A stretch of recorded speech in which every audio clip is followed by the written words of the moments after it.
नमस्कार और स्वागत है।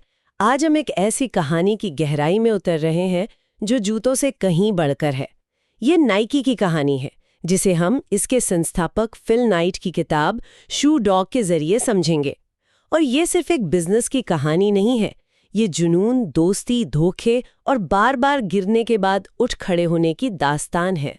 और ये इसलिए भी खास है क्योंकि ये हमें उस चमक दमक के पीछे ले जाती है जो आज हम नाइकी के साथ जोड़ते हैं। मतलब ये हमें उस दौर में ले जाती है जब नाइकी सिर्फ एक पागलपन भरा आइडिया था और इसे सच करने वाले लोग कोई कॉर्पोरेट प्रोफेशनल्स नहीं थे, बल्कि कुछ जुनूनी मिसफिट्स थे। ये कहानी दिखाती है कि एक ग्लोबल एम्पायर की नींव कितनी कच्ची और एक तरह से अनिश्चित हो सकती है। तो चलिए कहानी की शुरुआत करते हैं। साल था 1962। स्टैनफोर्ड से एक ताज़ा ग्रेजुएट फिल नाइट दुनिया घूमने निकला है, लेकिन उसके दिमाग में बिजनेस का एक आइडिया है जिसे उसके दोस्त और प्रोफेसर्स तक क्रेजी आइडिया कहकर बुलाते थे। हाँ, और आइडिया सुनने में बहुत सीधा सा था। जापान से अच्छी क्वालिटी वाले कम कीमत के रनिंग शूज इंपोर्ट करके अमेरिका में बेचना। उस समय स्पोर्ट्स शू मार्केट पर पूरी तरह से जर्मन कंपनियों का कब्जा था, जैसे एडिडास। नाइट का मानना था कि जापानी टेक्नोलॉजी उन्हें टक्कर दे सकती है। तो बस इसी सोच के साथ वो जापान पहुंच जाते हैं और ओनित्सुका टाइगर नाम की कंपनी से मिलते हैं। और ये हिस्सा बड़ा मजेदार है। जब वो ओनित्सुका के अधिकारियों से मीटिंग में थे तो उन्होंने पूछा, आप किस कंपनी से हैं? और नाइट के पास कोई जवाब ही नहीं था। मतलब उनके पास कोई कंपनी थी ही नहीं। बिल्कुल। तो उन्होंने बिना सोचे समझे बस कह दिया ब्लू रिबन स्पोर्ट्स। ये नाम उन्होंने अपने बचपन के कमरे की दीवारों पर लगे नीले रिबन्स को याद करके उसी वक्त उसी मीटिंग में गढ़ा था। कमाल है। और उन्हें डिस्ट्रीब्यूशन राइट्स मिल भी गए। हाँ, हैरानी की बात है, पर मिल गए। जब वो जूते लेकर वापस आए तो उन्होंने सबसे पहले अपने पुराने ट्रैक कोच बिल बॉवरमैन को सैंपल दिखाएं। बॉवरमैन, जो खुद एथलीट्स के लिए बेहतर जूते बनाने के जुनून में रहते थे, वो जूतों की क्वालिटी देखकर हैरान रह गए। उन्होंने ना सिर्फ जूते खरीदे बल्कि नाइट के साथ 50-50 के पार्टनर भी बन गए। और यहीं से ब्लू रिबन स्पोर्ट्स का सफर असल में शुरू हुआ। लेकिन ये कोई ग्लैमरस शुरुआत नहीं थी। कोई ऑफिस नहीं, कोई कर्मचारी नहीं। फिल नाइट अपनी कार की डिक्की से जूते बेचते थे। ट्रैक मीट्स पर जाते, एथलीट्स और कोचेस से बात करते, एक एक जोड़ी बेचते। बिजनेस धीरे धीरे बढ़ने लगा, पर यहीं से उनकी सबसे बड़ी और कभी ना खत्म होने वाली मुश्किल शुरू हुई, पैसों की कमी। और ये एक अजीब पहेली थी। कंपनी हर साल अपनी बिक्री दोगुनी कर रही थी, लेकिन फिर भी वो हमेशा ही कंगाल रहते थे।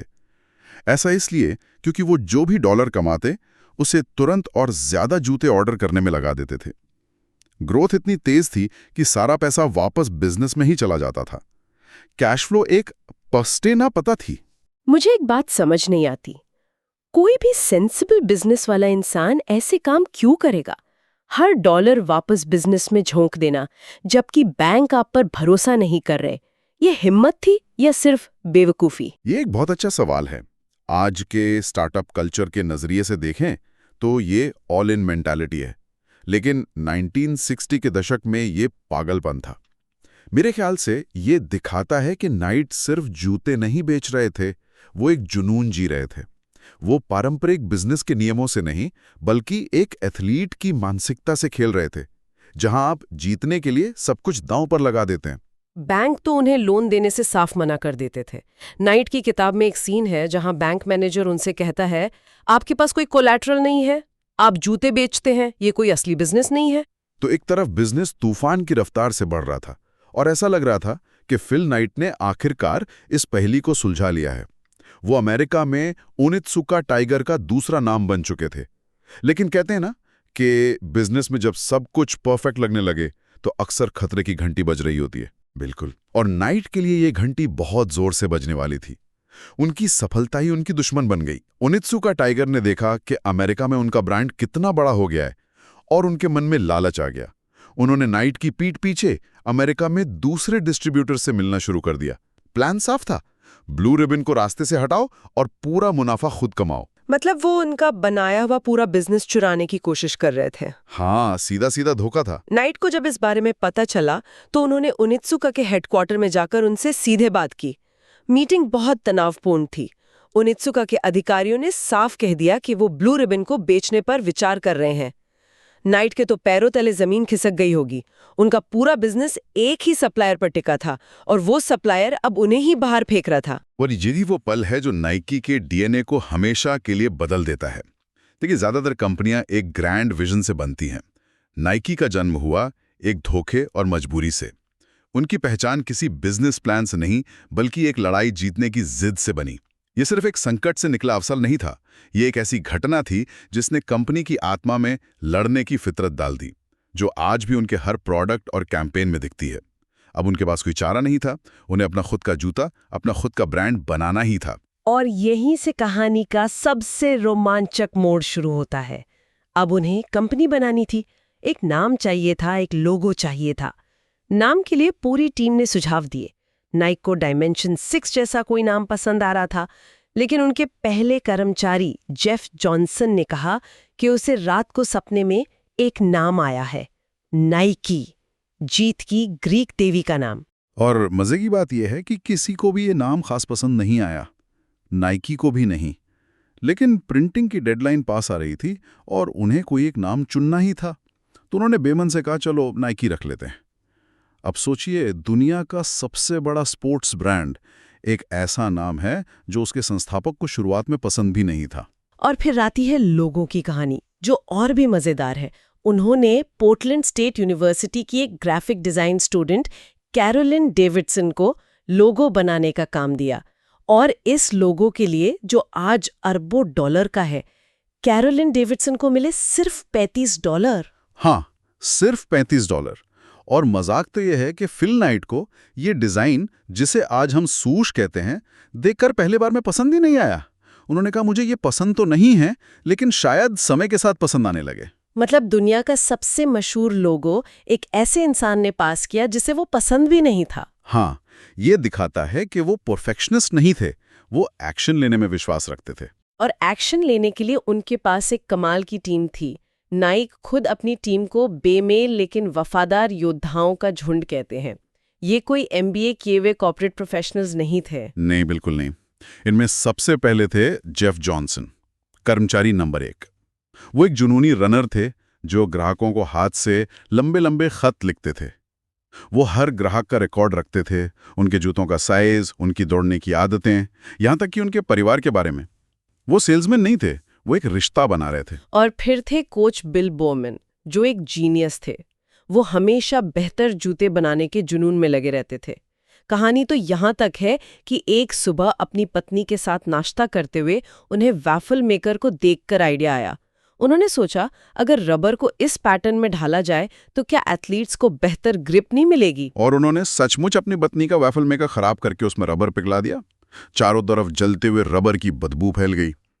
इसी अजीबोगरीब एक्सपेरिमेंट से नाइक का मशहूर वॉफल सोल बना, जिसने रनिंग शूज की दुनिया में क्रांति ला दी। वाह, मतलब इनोवेशन किसी लैब में नहीं, बल्कि एक कोच के जुनून और एक किचन के वैफल मेकर से भी पैदा हो सकता है। बिल्कुल। और इस टीम में एक और खास सदस्य थे, बॉब वुडल।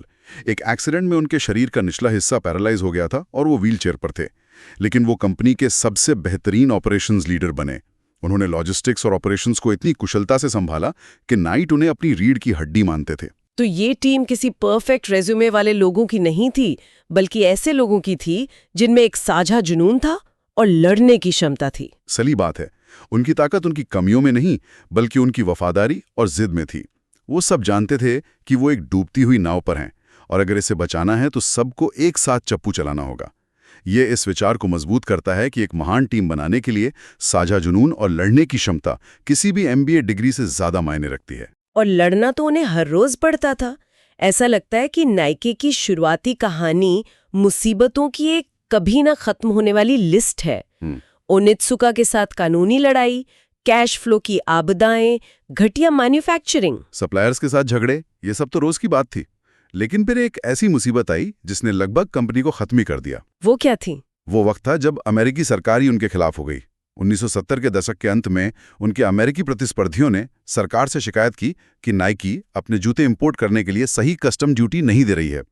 एक पुराने अस्पष्ट कानून का हवाला देकर अमेरिकी कस्टम्स ने नाइकी पर $25 मिलियन का जुर्माना लगा दिया। $25 मिलियन? हाँ। उस समय तो पूरी कंपनी की कीमत भी इतनी नहीं थी। हाँ। ये तो उन्हें तबाह करने के लिए काफी था। ये एक जानलेवा हमला था। उनके पास इतने पैसे नहीं थे। बैंक ने उनकी क्रेडिट लाइन बंद कर दी। ऐसा लगा कि खेल खत्म हो गया। नाइक इस झटके से पूरी तरह टूट गए थे। लेकिन फिर उनकी टीम ने वो किया जो वो हमेशा करते थे। उन्होंने लड़ने का फैसला किया। उन्होंने सरकार के खिलाफ ही केस कर दिया। ये एक डेविड बनाम गोलियत वाली लड़ाई थी। तो असल में ये जस्ट डू इट का नारा तो बहुत बाद में आया, लेकिन इसकी आत्मा तो कंपनी के जन्म से ही मौजूद थी। हाँ, लेकिन मैं इसे थोड़ा अलग तरह से देखता हूँ। जस्ट डू इट आज एक मोटिवेशन स्लोगन लगता है। उस समय ये मोटिवेशन नहीं, बल्कि जिंदा रहने का तरीका था। उनके पास प्लान बनाने या परफेक्शन का इंतजार करने का विकल्प ही नहीं था। अगर वो कस्टम्स के खिलाफ जस्ट डू इट नहीं करते तो अगले हफ्ते कंपनी बंद हो जाती। ये फिलॉसफी से ज्यादा एक मजबूरी थी जो बाद में उनकी सबसे बड़ी ताकत बन गई। फिल नाइट अपनी किताब में बस एक लाइन लिखते हैं जो इस पूरे दौर को बयां करती है। We just kept going, we just kept running. हम बस चलते रहे, हम बस दौड़ते रहे। बिल्कुल। और सालों तक इसी तरह दौड़ने, लड़ने और किनारे पर जीने के बाद आखिरकार वो दिन आया जब उनकी मेहनत रंग लाई। सरकार के साथ लंबी लड़ाई के बाद उन्होंने एक समझौते पर मामला सुलझा लिया और फिर दिसंबर 1980 में नाइकी ने अपना आईपीओ लॉन्च किया और पब्लिक हो गई। ये उस लंबी थका देने वाली मैराथन का फिनिश लाइन था। रातों रात फिल नाइट और उनकी शुरुआती टीम के कई सदस्य, वो लोग जिन्हें बैंक कभी लोन नहीं देते थे, वो लोग जो अपनी तनख्वाह के चेक अक्सर कैश नहीं करा पाते थे क्योंकि कंपनी के अकाउंट पे पैसे नहीं होते थे, वो सब करोड़पति बन गए। और कैरोलिन डेविडसन, जिन्होंने $35 में लोगो बनाया था, उन्हें भी नाइट ने कंपनी के शेयर दिए जिनकी कीमत बाद में लाखों डॉलर हुई। नाइट लिखते हैं कि पैसों से ज्यादा ये एक वैलिडेशन था। ये इस बात का सबूत था कि उनका पागलपन भरा आइडिया पागलपन नहीं था, ये सच हो चुका था। बिल्कुल। लेकिन कहानी का असली सार क्लाइमैक्स में नहीं बल्कि उस सफर में है। किताब के अंत में फिल नाइट जो लिखते हैं वो इसकी असली विरासत को दिखाता है। वो लिखते हैं, the cowards never start, the weak never finish and the strong never quit. कायर कभी शुरू नहीं करते, कमजोर कभी खत्म नहीं करते और मजबूत कभी हार नहीं मानते। वाह। तो अगर हम आज की इस चर्चा को समेटें तो नाइकी की कहानी सिर्फ जूतों की नहीं है। ये असफलताओं को सीढ़ी बनाने, एक ऐसी मिसफिट टीम बनाने जो आपके लिए कुछ भी कर गुजरे और कभी हार न मानने की भावना के बारे में है। सही कहा। शू डॉग की असली सीख ये नहीं है कि एक सफल बिजनेस कैसे बनाएं। ये बताती है कि किसी भी बड़े लक्ष्य का रास्ता सीधा नहीं होता है। ये गंदा होता है, दर्दनाक होता है, अनिश्चितताओं से भरा होता है। लेकिन अगर जुनून सच्चा हो तो अंत में ये सब इसके लायक होता है। ये एक सपने देखने वाले की यात्रा है जिसने सब कुछ दांव पर लगा दिया, बार बार हारा लेकिन लड़ना नहीं छोड़ा। ये वाकई एक प्रेरणा देने वाली कहानी है जिसमें बिजनेस से ज्यादा जिंदगी के सबक हैं। बिल्कुल। और मैं सुनने वालों के लिए एक विचार छोड़ना चाहूंगा। ये कहानी सिर्फ एक कंपनी बनाने के बारे में नहीं है। ये एक जुनून, एक धुन या जिसे अंग्रेजी में कॉलिंग कहते हैं, उसे खोजने के बारे में है। क्या होता है जब एक पागलपन वाला आइडिया किसी का जीवन भर का मिशन बन जाता है? ये सोचने पे मजबूर करता है कि किसी भी क्षेत्र में, चाहे वो स्पोर्ट्स हो, आर्ट हो या बिजनेस हो, महानता हासिल करने के लिए किस स्तर के जुनून, समर्पण और लड़ने की क्षमता की आवश्यकता होती है। और क्या हम सब में कहीं ना कहीं एक शू डॉग छिपा है जो बस अपने क्रेजी आइडिया का इंतजार कर रहा है?